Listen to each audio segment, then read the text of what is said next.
것 같습니다. 저도 오늘 천국에 대해서 이야기를 하려고 합니다. 여러분들 하늘나라를 어떻게 상상하시나요? 상상해 보셨습니까? 꿈에라도 한번 가고 싶은 곳이 하늘나라입니다. 혹시 꿈에서 하늘나라 가보신 분 계십니까? 네, 우리 하준기 장로님 가보셨습니까? 정말 부럽습니다. 저는 하늘나라를 상상하면 시편의 한 구절이 먼저 생각납니다. 우리 시편 11편 6절에서 8절인데요. 제가 한번 읽어보겠습니다. 이리가 어린 양과 함께 거하며 표범이 어린 염소와 함께 누우며 송아지와 어린 사자와 살찐 짐승이 함께 있어 어린 아이에게 끌리며 암소와 곰이 함께 먹으며 그것들의 새끼가 함께 엎드리며 사자가 소처럼 풀을 먹을 것이며 젖 먹는 아이가 독사의 구멍에서 장난하며 젖된 어린아이가 독사의 굴에 손을 넣을 것이라. 여러분 모두 이러한 하늘나라에 가고 싶으신가요? 네. 한 노신사가 기차 여행 중에 앞에 앉은 젊은이와 이야기를 나누었습니다. 앞에 앉은 젊은이와 이런저런 이야기를 나누다가 신앙 이야기를 하게 되었습니다. 노신사가 젊은이에게 물었습니다. 젊은이, 예수를 믿고 있는가? 그러자 그 젊은이가 갑자기 불쾌한 표정을 지었습니다. 왜 그랬을까요? 다른 종교를 가지고 있었을까요? 아닙니다. 예, 잘 믿고 있습니다. 같이 뭐 하는 사람이었습니까? 신앙하는 사람이었습니다. 그런데 저는 다른 것을 말하자면 다 듣겠습니다. 그런 이야기는 긴 여행의 지루함이나 덜어주죠. 그런데 예배 드릴 때마다 목사님의 설교 듣는 것만 해도 지겨워 죽겠는데 이런 곳에서까지 당신에게 설교를 드려야 합니까? 라고 말을 했다고 합니다. 그러자 노신사가 이야기했습니다. 젊은이, 하늘나라 가면은 끝도 없이 예수님의 말씀을 듣는다네. 그곳에는 술집도 없고 영화관도 없고 TV도 없다네. 젊은이 말대로라면 하늘나라는 당신에게 지옥보다 더한 곳일세 라고 이야기를 했다고 합니다. 여러분들은 하늘나라에 대해서 어떻게 생각하십니까? 아마도 하늘에 가면은 끝도 없이 예수님의 설교를 들어야 할 것입니다. 영원한 시간 동안 말이죠. 그래도 하늘나라 가고 싶으신가요? 예. 끝도 없이 설교를 듣는다. 저는 약간 망설이고 말았습니다. 저는 예전에 이런 생각을 한 적이 있습니다. 정말 하늘에 가면 재미있을까? 이런 생각을 해본 적이 있습니다. 많은 사람들이 영원한 하늘로에 초청하시는 하나님의 음성을 듣고 거절합니다. 그리고 하늘나라를 사모하며 교회 왔다가도 교회를 떠나기도 합니다. 그런데 우리는 해외여행을 가기 위해서는 돈을 모으고 기다리는 일을 기쁨으로 생각합니다. 여름 휴가를 떠나기 위해서 하는 다이어트는 정말 자발적으로 합니다. 더 큰 집으로 이사하기 위해서 불평 없이 열심히 돈을 모으고 일을 합니다. 그런데 왜 영원한 하늘나라를 준비하는 신앙생활에서는 그러한 열심이 나오지 않을까 생각해 봅니다. 영원한 하늘이 있다는 걸 알면서도 그렇게 간절하게 가고 싶지가 않을까 생각해 봅니다. 하늘나라에 대한 설명을 항상 듣고 항상 고대한다고 이야기는 하지만 우리에게는 왜 덜 매력적이지 않을까 생각해 보게 됩니다. 우리 병원 주변으로 아파트 재건축을 하고 있습니다. 그리고 분양이 진행 중입니다. 우리가 아파트를 구입하기 전에 가장 먼저 어디를 갑니까? 모델하우스를 갑니다. 모델하우스에 가면은 정말 매력적이게 꾸며놔서 당장 뭐 하고 싶습니까? 당장 들어가 살고 싶습니다. 제가 생각해 봤습니다. 하나님께서도 각 교회마다 모델하우스를 만들어 놓으셨으면 좋았을 텐데 그 모델하우스는 하늘나라 모델하우스. 하늘나라를 실제적으로 미리 어떻게 해요? 우리가 볼 수 있는 하늘나라 모델하우스가 있었으면 어떻을까? 전도하기 정말 쉬웠지 않을까? 그리고 교회 떠나는 사람들도 줄어들지 않았을까 생각해 보게 됩니다. 왜 그렇습니까? 내가 갈 곳을 미리 내 눈으로 확인하면은 그 신앙이 더욱더 굳건히 서지 않을까 생각해 봤습니다. 왜 우리는 하늘의 것보다 세상의 것을 사모하는지, 그리고 하나님께서는 왜 하늘나라를 우리에게 확실하게 보여주시지 않는지 이 시간 함께 알아보고자 합니다. 다 같이 오늘의 본문 성경 말씀 마가복음 12장 25절을 다 같이 읽도록 하겠습니다. 마가복음 12장 25절입니다. 시작. 사람이 죽은 자 가운데서 살아날 때에는 장가도 아니가고 시집도 아니가고 하늘에 있는 천사들과 같으니라. 사람이 죽은 자 가운데서 살아날 때가 오는데 그때에는 우리 삶에 큰 변화가 일어난다고 예수님께서 말씀하십니다. 첫 번째는 사람이 장가도 안 가고 시집도 안 간다라고 말씀하시고, 두 번째는 사람이 천사처럼 된다라고 이야기하셨습니다. 사람이 죽은 자 가운데서 살아날 때가 언제일까요? 한번 성경에서 보도록 하겠습니다. 데살로니가전서 4장 16절입니다. 다 같이 읽어보겠습니다. 시작. 주께서 호령과 천사장의 소리와 하나님의 나팔 소리와 함께 친히 하늘에서 내려오실 것인데 그리스도 안에서 죽은 사람들이 먼저 일어나고. 사람이 죽은 자 가운데서 살아날 때는 바로 예수님의 재림의 때입니다. 하나님을 믿는 자들을 하늘로 초대하기 위해 예수님께서 천사들과 함께 이 땅에 오시는 그날을 의미합니다. 2000년 전에 우리를 죄에서 해방시키기 위해서 오신 예수님께서 이제 머지않아 우리를 이 죄로 가득한 세상에서 구원하시기 위해 다시 오실 것입니다. 그리고 그날에 우리는 하늘나라에 갈 것입니다. 예수님께서는 꼭 다시 오십니다. 꼭 다시 뭐 하신다고요? 오신다고 하는 것이죠. 그 다음에 이 성경절을 우리 다 같이 읽어보겠습니다. 시작. 그 후에 우리 살아남은 자들도 그들과 함께 구름 속으로 끌어올려 공중에서 주를 영접하게 하시리니 그리하여 우리가 항상 주와 함께 있으리라. 그러므로 이러한 말로 서로 위로하라. 그 다음에 우리 살아남은 사람들이 그와 함께 구름 속으로 올라갈 것이다. 그리고 우리는 영원히 주와 함께 있을 것이다. 그러므로 성경은 이 말씀들로 서로를 위로하라고 이야기를 하고 있습니다. 옆에 계신 분들에게 우리 인사하도록 하겠습니다. 힘내십시오. 조만간 예수님께서 오실 것입니다. 우리 다시 한번 크게 읽어보도록 하겠습니다. 시작.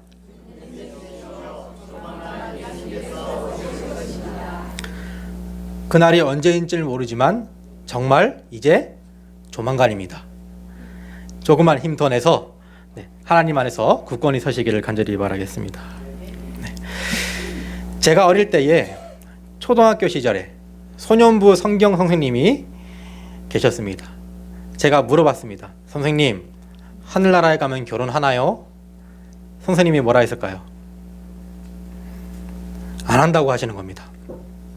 하늘나라에 가면은 결혼을 하지 않는다고 이야기를 하시는 겁니다. 그래서 어린 마음에 저는 이렇게 생각했습니다. 예수님께서 오시더라도 내가 커서 결혼을 하고 오셨으면 좋겠다. 왜냐하면 그 시절에는 결혼이 무지하고 싶었기 때문입니다. 물론 지금 후회한다는 말은 절대 아닙니다. 왜 예수님께서 하늘에서 시집가고 장가가는 일이 없다고 말씀을 하셨을까요? 이 예수님의 말씀을 이해하기 전에 우리는 예수님께서 왜 이러한 이야기를 하셨는지를 알 필요가 있습니다. 예수님께서 공생애 하던 시대에 유대인들 중에는 하나님의 말씀을 정말 잘 안다고 이야기하면서 부활을 부정하고 성령 하나님을 부정하고 천사의 존재를 부정하는 자들이 있었습니다. 성경을 정말 잘 아는 사람들이었는데 무신론자들이었습니다. 그리고 유물론자들이었습니다.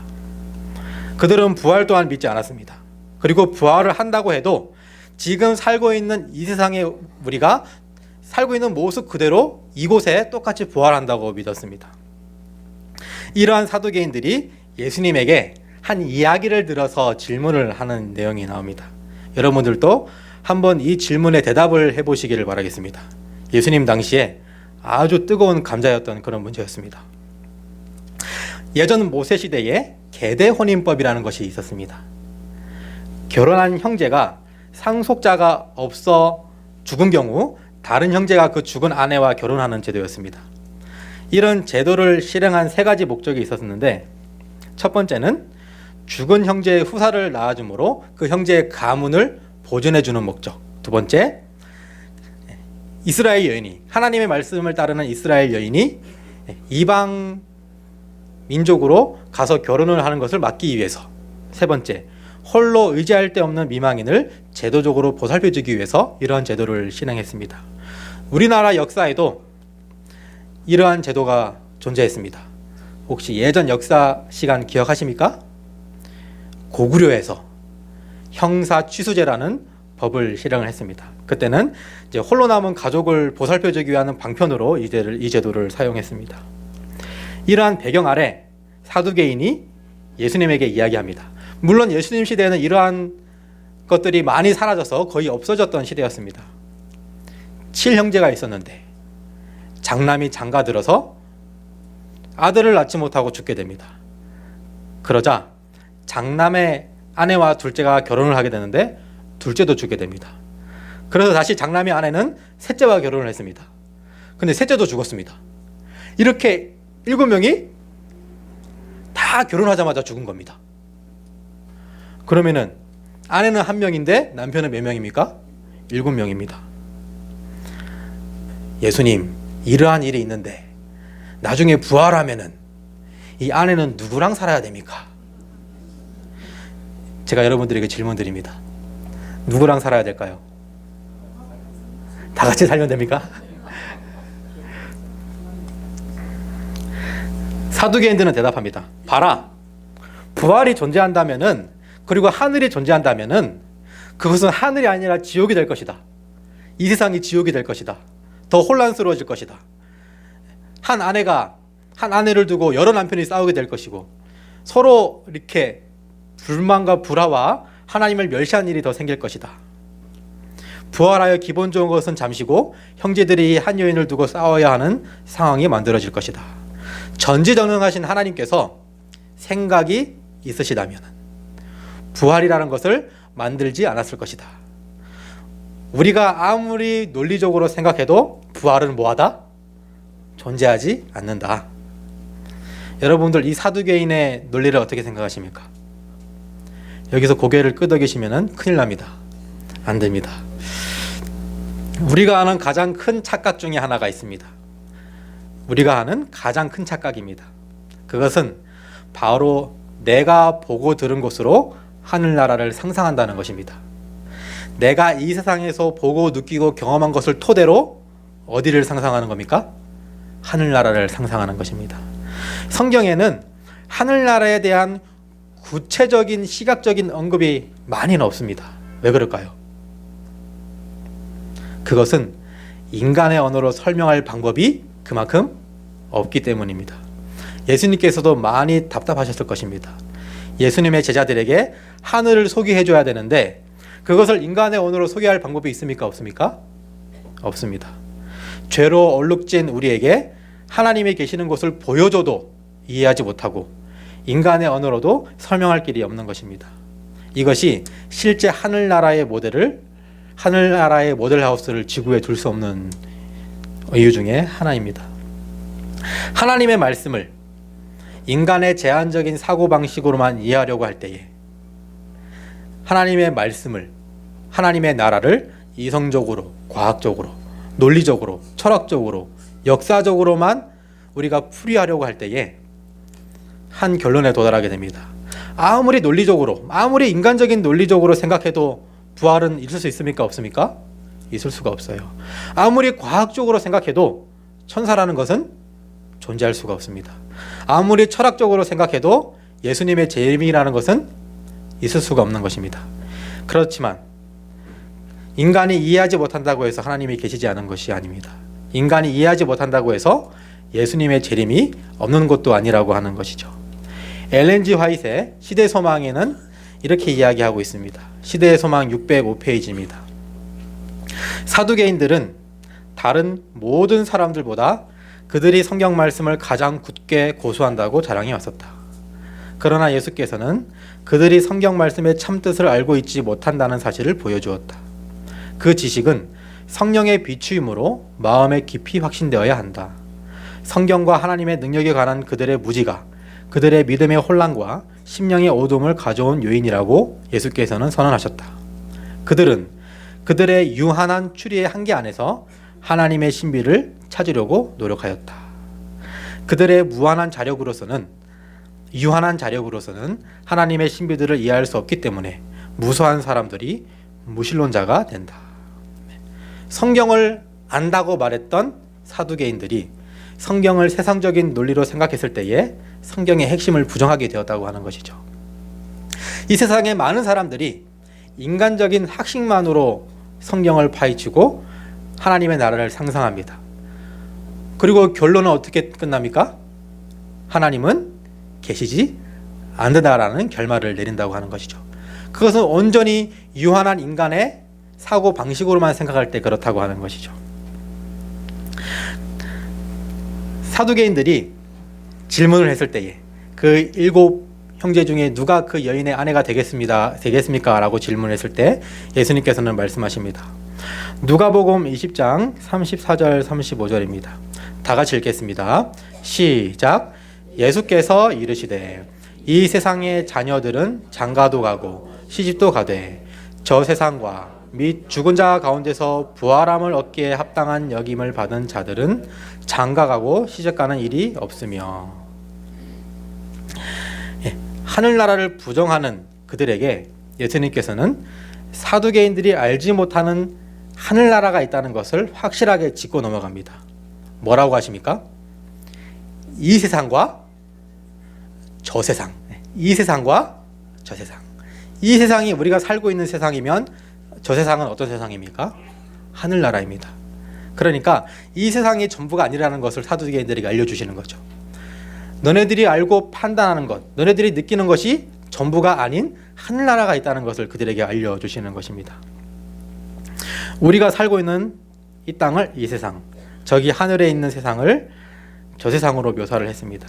사두개인들은 어떻게 생각했냐면은 우리가 부활 후에도 이 땅과 같은 결혼 제도가 존재한다고 생각을 했습니다. 그런데 예수님께서는 하늘나라는 부활한 사람들의 삶에는 결혼 제도가 있다고 이야기합니까? 없다고 이야기합니까? 없다고 이야기를 하고 있습니다. 이것은 결혼 제도가 있고 없고가 문제가 아니라 우리가 알고 있는 이 땅의 것을 가지고 하늘을 기준 삼지 말라고 이야기를 하고 있는 것입니다.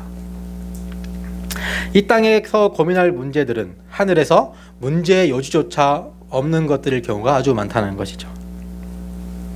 당시 유대인의 일반적인 부활관에 따르면은 사람들이 죽은 후에도 이 세상에서 계속 삶을 이어갈 것이라고 생각을 했습니다. 그렇기 때문에 결혼제도도 계속해서 어떻게 됩니까?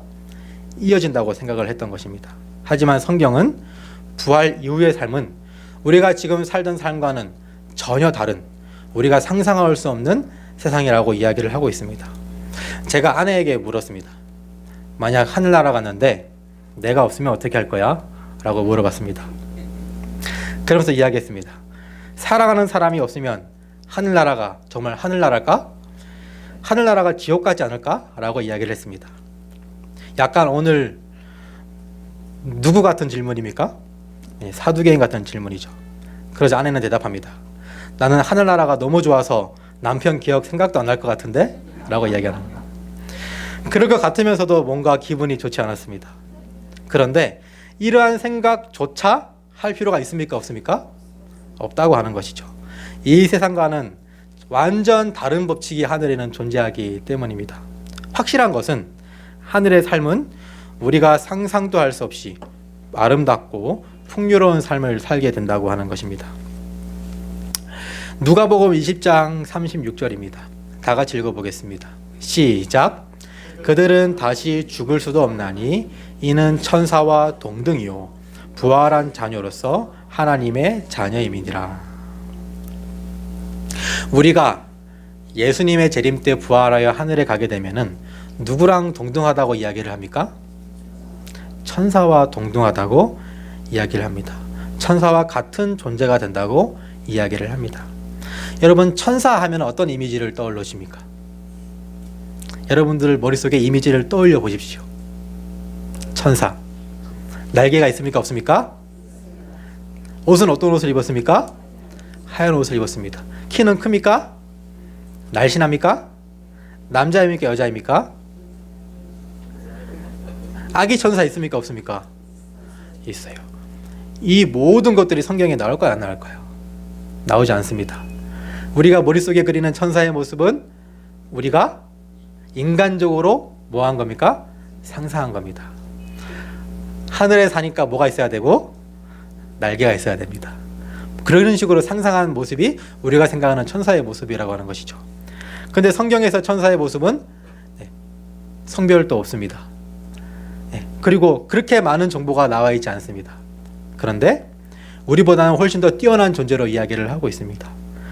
그러한 천사와 동등된 위치에 우리가 서게 될 것이라고 성경은 이야기하고 있는 것이죠.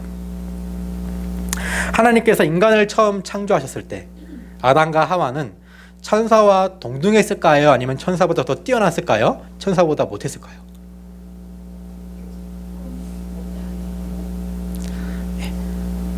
어땠을까요? 우리가 하늘나라 가면 우리가 천사처럼 된다고 했는데, 그러면 아담과 하와는 어땠을까요? 천사랑 비교했을 때 여러 가지 의견이 있을 것입니다. 부조와 선지자 50페이지는 이렇게 이야기합니다. 그들은 천사들의 방문을 받았으며 창조주와의 교통이 허락되었으며 그들 사이에 아무런 어두운 장벽이 없었다. 그들은 생명나무에서 얻은 활력으로 충만하였으며 그들의 지력은 천사의 것보다 조금 뭐할 뿐이었다? 조금 낮을 뿐이었다. 하나님께서는 자신의 형상을 따라 죄 없이 사람을 창조하셨다. 지구에는 천사들보다 조금 낮은 존재인 사람이 거하게 될 것이었다. 천사들보다 어떤 존재요? 조금 낮은 존재. 여러분 어떻게 생각하십니까? 공평하신 하나님께서 우주거민들을 다 평등하게 창조하셔야지 왜 우리를 조금 더 낮게 창조하셨을까요? 살아남는 이들 19페이지는 여기에 대한 해답을 이야기하고 있습니다. 아버지께서는 지성에 거할 사람들을 만드실 계획을 즉시 이행하시고자 아들과 상의하셨다. 그는 사람을 영원한 안전에 이르게 하기 전에 그의 충성을 시험하기 위하여 시험의 기간을 주실 것이었다. 만일 그가 하나님이 그를 시험하는 데 적합하다고 여기시는 그 시험을 통과하면 마침내 천사와 어떻게 된다? 동등하게 될 것이었다. 조금 못한 존재로 창조했지만 나중에는 천사와 동등한 위치로 우리를 올려주실 계획을 세우고 있으셨습니다. 그런데 무엇을 통과할 때? 시험을 통과할 때였습니다. 그 시험은 어떤 시험이었을까요? 우리가 잘 알고 있는 선악과의 시험이었습니다. 만약 인간 가족들이 그분의 모든 말씀에 순종한다면 그들로 하늘을 다시 채우는 것이 하나님의 목적이었다. 아담은 시험받아야 하였는데 그것은 충성스러운 천사들처럼 순종하는지 아니면 불순종하는지를 알기 위함이었다. 그래서 하늘나라를 천사들과 동등한 아담의 후손들로 채우는 것이 하나님의 목적이었습니다. 원래로 하면은 우리가 지금 어디 살아야 되는 것입니까? 하늘나라에 사는 것입니다. 누구와 동등된 위치로? 천사들과 동등된 위치로. 그러나 아담은 선악과를 통해서 죄를 알게 되었고 천사들보다 훨씬 못한 존재로 타락하게 되었습니다. 그런데 아직 우리에게 희망이 사라진 것은 아닙니다. 누가복음 20장 36절 다시 한번 크게 읽어보겠습니다. 시작. 그들은 다시 죽을 수도 없나니 이는 천사와 동등이요 부활의 자녀로서 하나님의 자녀임이니라. 리뷰 앤 헤랄드에 보면은 사탄과 그의 천사들의 타락으로 하늘에 생긴 빈 공간은 예수 그리스도의 십자가의 보혈로 구원받은 사람들로 채워질 것이다. 아멘. 하늘나라에는 지금 천사들의 3분의 1 자리가 빈 공간으로 남겨져 있습니다. 네. 그 공간을 누가 채우게 될 것이라고요? 네. 구원받은 사람들이 채워질 것이라고 이야기를 하고 있는 것입니다. 우리가 누구처럼 돼서 천사처럼 돼서 그 공간을 채울 것이라고 이야기하고 있는 것입니다. 예수 그리스도의 재림을 기다리며 보이지 않는 하늘을 믿음으로써 우리는 천사처럼 변화하여 하늘을 채울 것입니다. 예수님의 재림의 날 죄 있는 육신으로는 이해하지 못하는 하늘나라의 여정에 함께 참여하기를 간절히 바라겠습니다. 우리 다 함께 옆에 계신 분들과 인사하겠습니다. 그날에 변화하여 함께 만납시다. 정말 궁금하지 않습니까?